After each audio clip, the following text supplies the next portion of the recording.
So earlier I said that if you're a product manager, everyone in the company expects you to perform a certain task, or in more general terms, everyone in the company has a set of expectations on you. And obviously your job is to find out what these expectations are and make sure that you are in sync with them. That's sort of a general skill set that we talked about. But who is this everyone in the company? If it is a technology company or any company whatsoever, you have a sales department, you have marketing, you have engineering development that is responsible for product development, and there is probably a set of people who are so passionate about the product that they evangelize every day to the customers. Marketing or sales or even development people might belong to this category. Finance, you're a chief financial officer or a vice president of finance. Now, in saying that, what I mean to say is there is, in a lot of ways, this company is actually a very social world. And by that, what I mean is it has a tremendous amount of diversity involved. There is a diversity of cultures. Now, when I say culture, I don't necessarily mean, you're from an Asian culture, you're from a European culture, but I mean to say that if you are an engineer, you have a certain style of working and certain style of behavior compared to, say, a sales or a marketing. So there is a diversity of communication, how you communicate with the outside people, outside of your group, and your attitude and the way you function in a day-to-day basis. These form their diversity within the company. This becomes very important for you as a product manager. Now, what happens in a situation when you have so many diverse groups, diverse in terms of the responsibilities that they need to perform in the company? Obviously, there is going to be conflict, and to various degrees, these conflicts are always there in the company. A lot of times, good companies always manage these conflicts to a healthy level, but they are there.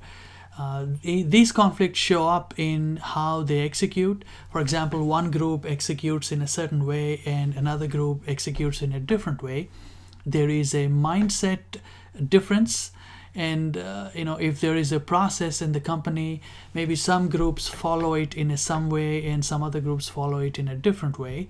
And so there is a variety of divergence or diversity, and there are a set of conflicts that are inherently present in the company.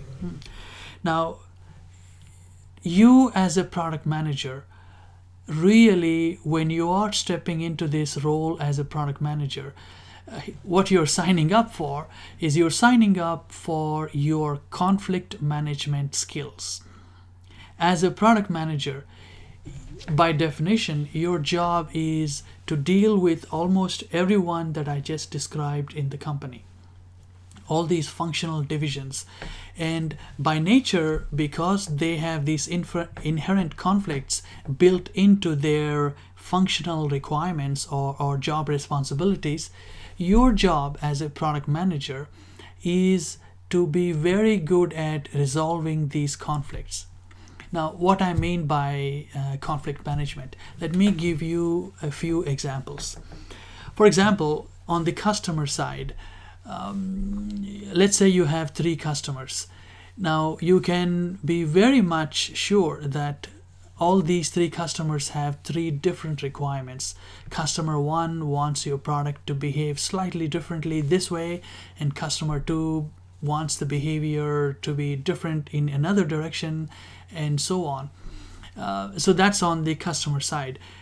You obviously are in the middle. Remember, we said that you are answerable for both the product and the customer. So what is expected of you by the customer in this case is customer 1 expects you to address their needs.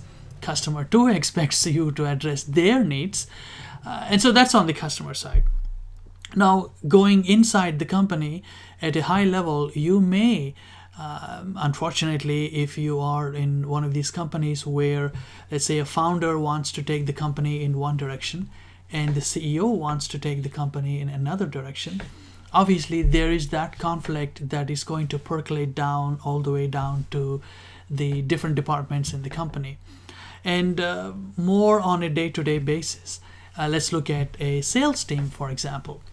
Now, every salesperson wants to make a sale, and every salesperson, pretty much when they get a customer interested in the product, they want to book the sale.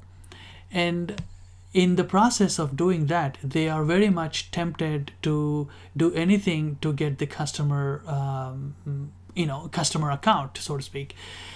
And one of the temptations in some salespeople is to reduce the price of your product. They may want to give, let's say, about 10 or a 25% price discount just to make sure that they make the sale. Now, that's the force on one side. And a conflicting force on the other side is there are strict guidelines from the factory, from the marketing, or from the CEO of the company that the salespeople cannot give any more discount than, let's say, 5%. So there is this conflict that sales team faces. And within that conflict, the person that they will look to manage this conflict is who? The product manager. And one other example before I move on to this, there's this engineering. At a time when you have some customers testing out your product or using your product, and if you have a revenue, perhaps you have a support team that is providing support to the customer.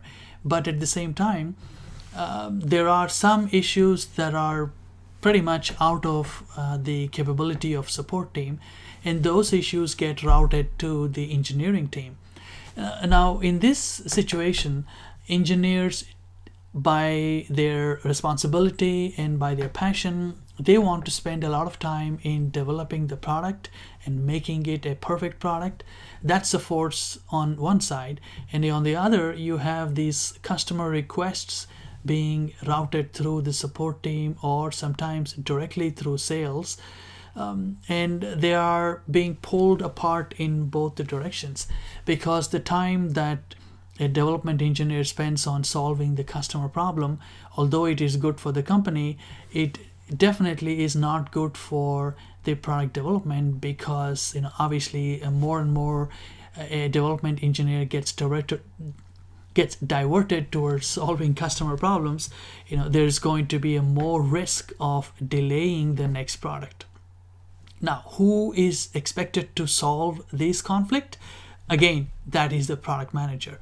So this set of examples that I'm giving, they are, you would be surprised to know, they are very common in any technology company.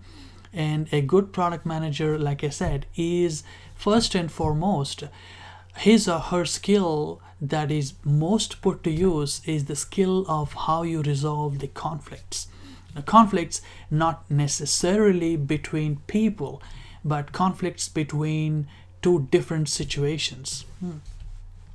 And like I said, when you step into the role of a product manager, you are stepping in to take on this conflict management.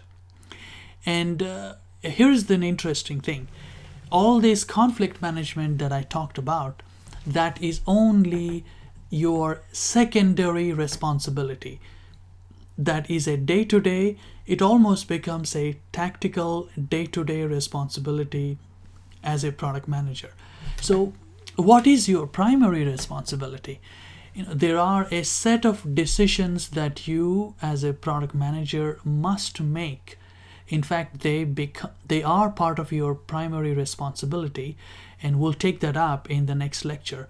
But I want to drive this point home that conflict management in a diverse world of a company where different groups and different departments are working together but still there are conflicts inherently present in the company. Nevertheless, they are working together to help you take the product from the company into the hands of the customers.